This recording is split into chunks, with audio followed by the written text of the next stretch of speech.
ये काम में लेते हैं, ठीक है। इसमें से एनओ कौन सा है, एनसी कौन सा है, अभी तो अपने को पता है जैसे कि ये एनसी है, ये एनओ है, लेकिन इसका पता कैसे लगाएंगे तो अभी देख लेना।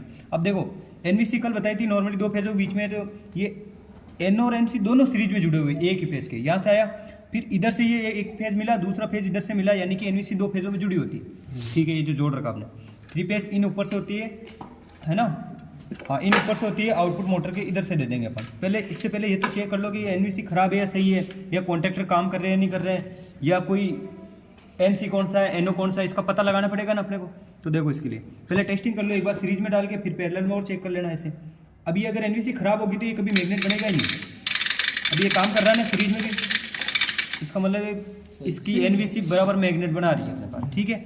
अब बाकी ये कॉन्ट्रैक्टर है, अब इसके अंदर एनओ एनसी का पता लगाना है तो ये जड़ेगा जहाँ पे तो एनसी है, तो ये एनसी है अभी। अब ये एनओ था पहले, लेकिन अब सुनो ये क्यों हो रहा है ऐसा, बाकी लैंप नहीं जलता है यहाँ पे, लेकिन ये देखो यहाँ से इधर गया, इधर से एनवीसी से जाके ये पूरा परिपथ पूरा हो गया है।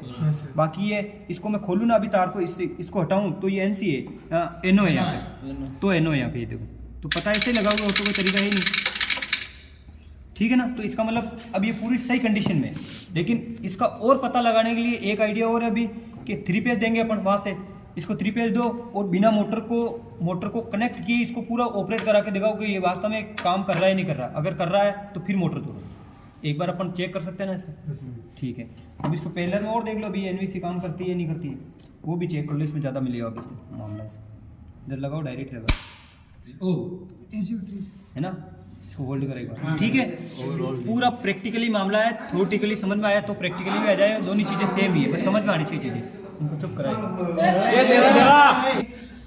ये जो दो टर्मिनल इधर और इधर दे रखे हैं ना, इसको एक्सिलरी कॉन्टैक्टर बोलते हैं, या फिर इनके अंदर कोई जो जुड़ा हुआ है वो एनसी है, जो डी जुड़ा हुआ है ओपन है वो एनओ है, यानी नॉर्मली ओपन नॉर्मली क्लोज्ड। तो ये इसका पता करने के लिए टेस्ट लैंप से करेंगे अपन। लैंप कहीं पे जल जाता है दो टर्मिनल पे तो वो एनसी है यानी जुड़ा हुआ है, और डी जलेगा तो एनओ है, मतलब उसको दबाएंगे तब जलेगा। तो ये से पता लगाएंगे। अब देखो तीन फेज है, इनको कॉन्टैक्टर बोलते हैं अपन। जैसे ये दबते हैं ना तो ये कॉन्टैक्ट कनेक्ट होकर तीनों फेजों को एक साथ जोड़ देगा अभी, है ना।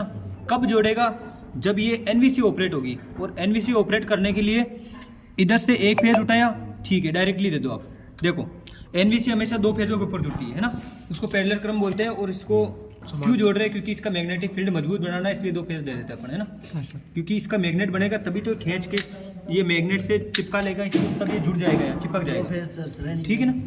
दो फेज का मतलब पैरेलल क्रम होता है, श्रेणी नहीं होता है, ठीक है। देखो इधर अब इसको पैरेलल कैसे मिल रहा है ना, तो देखो इधर कुछ नहीं करना, आपको एक फेज उठाया, इस एनवीसी को कोई सा एक फेज उठा के दे दो। पहली बात तो छोड़ो आप, सीधी ये एक फेज उठाया हमने यहाँ से टर्मिनल से, और एक फेज एनवीसी को दे दो, यहाँ तक कोई दिक्कत नहीं है ना, एक फेज दे दो बस, ठीक है। अब देखो इधर सुनो, अब दूसरा फेज एक उठाओ, फिर ये उठा लिया हमने, फेज उठाया ना, दूसरा फेज यहाँ दिया, और यहाँ से ये एनसी और एनओ दोनों एक फेज के श्रेणी क्रम में, एक ही फेज के क्रम में, यानी कि दूसरा फेज कोई भी उठा लो, उठाया यहाँ दिया, यहाँ से सीरीज क्रम में एनओ एनसी जुड़ गए, बोर्ड पे भी देख लें। अब यहाँ से जो एनओ एनसी से आगे से जो तार आ रहा है ना वही फेज, वो वापस एनवीसी को दे दो, यानी कि इसको डायरेक्ट एक फेज मिला, दूसरा एनओ एनसी से मिल गया, समांतर क्रम हो गया ना, पैरेलल क्रम हो गया।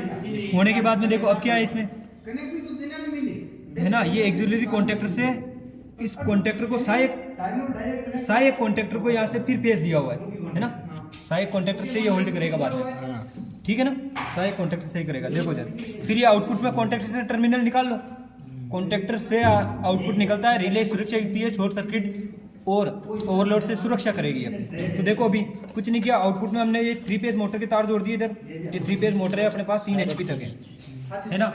स्टार्टर डियोल हमेशा 3 HP तक की मोटर के लिए ही काम में लेते हैं, ज़्यादा नहीं लेना है। क्या हुआ, ले रहा है, ठीक है ना, 3 HP तक की मोटर के लिए काम में लेते हैं, तो ये 3 HP तक की ज़्यादा नहीं लेना, क्योंकि ये स्टार्टर स्टार्टिंग धारा को सीमित नहीं करता है। इसका नाम ही यही है, डियोल डायरेक्ट ऑनलाइन, है ना, डियोल यानी डायरेक्ट ऑनलाइन, ठीक है ना। तो ये स्टार्टिंग धारा को सीमित नहीं करता, इसलिए इसको 3 HP तक ही लगाना चाहिए। अब देखो इसके टेस्टिंग करके बताऊंगे एनवीसी काम कर रही है नहीं कर रही, ऐसे बड़ा है वाला टेस्टिंग करके बताऊं। देखो पहले सीरीज में लो, चला दे, सीरीज में लैंप लो, इधर देखो सीरीज में लो, और लेने के बाद में देखो चेक कर लो लैंप है। सीरीज क्रम में भी मैग्नेट बनता है और ऑपरेट होती है, और पैरेलल क्रम में यानी न्यूट्रल फेज पे भी जोड़ लो तो ये ऑपरेट होनी चाहिए। देखो इधर अभी हो रही है ना, ये देखो यानी कि ये सही कंडीशन है अभी, कॉन्टेक्टर और एनवीसी सही है। अब चाहे स्टार्ट डेल्टा स्टार्ट हो, ऑटोमेटिक हो, सेमी ऑटोमेटिक हो, चाहे ड्यूल हो, सबके अंदर कॉन्टेक्टर एनवीसी ऐसी होती है, ठीक है ना। ये देखो, अब इसको पैरेलल क्रम में भी चला लो, कोई दिक्कत नहीं है, तो भी ये ऑपरेट होनी चाहिए यहाँ ज़्यादा नहीं। हाँ ये ज़्यादा हो गया, अब चिपका लेगी देखो इधर, है ना, कर सकते हो कुछ नहीं। 2 फेज़ों पे काम कर रही है तो सिंगल फेज़ है, ये 2 फेज़ों पे काम करेगा 3 फेज़ में भी। देखो ये देखो, ये कंडीशन सही है इसकी। हाँ सर। और एनओएनसी, अभी इसका एनओएनसी पता नहीं लगा सकते क्योंकि कनेक्शन कर रखे हैं, बाकी हटाई हुई है तो आप पता लगा लेना दबा के कि एनओ कौन सा है, एनसी कौन सा है। बताऊँ जैसे नॉर्मली, हाँ वही तो बताना सर। इसको लगाओ, इसको लगा भी हो जाएगा। देखो सीरीज में लगा, एनओएनसी का पता सीरीज में ही लगेगा, पैरेलल में लगेगा। NC payload. देखो अब जैसे है ना, मैं तो ये कह रहा हूँ कोई सा टर्मिनल हो, यहाँ पे मैंने लगाया एनसी, अभी ये एनसी है, मतलब जुड़ा हुआ है नॉर्मली, एनसी नॉर्मली क्लोज यानी जुड़ा हुआ है। अब इधर लगाओ, देखिए ये नहीं चला ना, तो ये एनओ है, यानी एनओ बटन का पता लग गया ना, नॉर्मली ओपन है। अब इसको दबाओ, देखिए देखो ये दबाते ही जलेगा अभी लैंप। हाँ रुको रुको सर। इसका तार नहीं, इससे मत सी है। एनसी हो तो वो ओपन हो। ये देखो, ये तो नॉर्मली क्लोज्ड, एनसी का मतलब जुड़ा हुआ ही है। इसको दबा ओपन नहीं जाए हो तो इसको दबाने के बाद ये इसको ओपन करता है, मतलब इस पुश बटन को छुड़ा देगा। अभी तो एनसी है, देखो जुड़ा हुआ ही है। इन दबा एक मिनट दबा तो एनो हो जाए, दबा जोर से। हाँ वो एनो। तो ये इसको छोड़ेगा, तभी तो मैग्नेट बनाते हुए छोड़ेगा, तो ये पुश बटन भी छोड़ देगा इधर, ठीक है। हाँ ठीक है। अब देखो इधर एक बार इस मोटर को चला लेते हैं, चालू कर बटन, मैं बोलूँ ना आ रही है ना। अब पहले तुम सोच लो कि कोई खराब है या नहीं, इसका पता पहले मत लगाए कि फेज आ रहा है नहीं आ रहा, फेज अनुपस्थित है तो भी ये काम नहीं करेंगे, पहले चेक कर लो।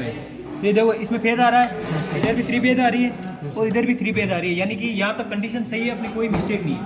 अब ये ऑपरेट होना चाहिए, देखो मोटर चलनी चाहिए, ठीक है। ये देखो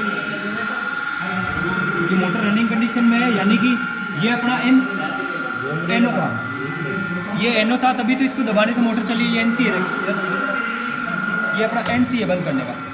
एनो को दबाएंगे तब परिपथ पूरा होगा, तभी इसको 2 फेज मिलेंगे, इसको दबा तो चालू होगी, ठीक है ना। तो ये डीएल स्टार्टर की पूरी कंस्ट्रक्शन है अपने पास, है ना। ये आउटपुट में 3 फेज की मोटर, 3 HP तक की मोटर चलानी है, फिर कह रहा हूँ इससे ज़्यादा नहीं चलानी है।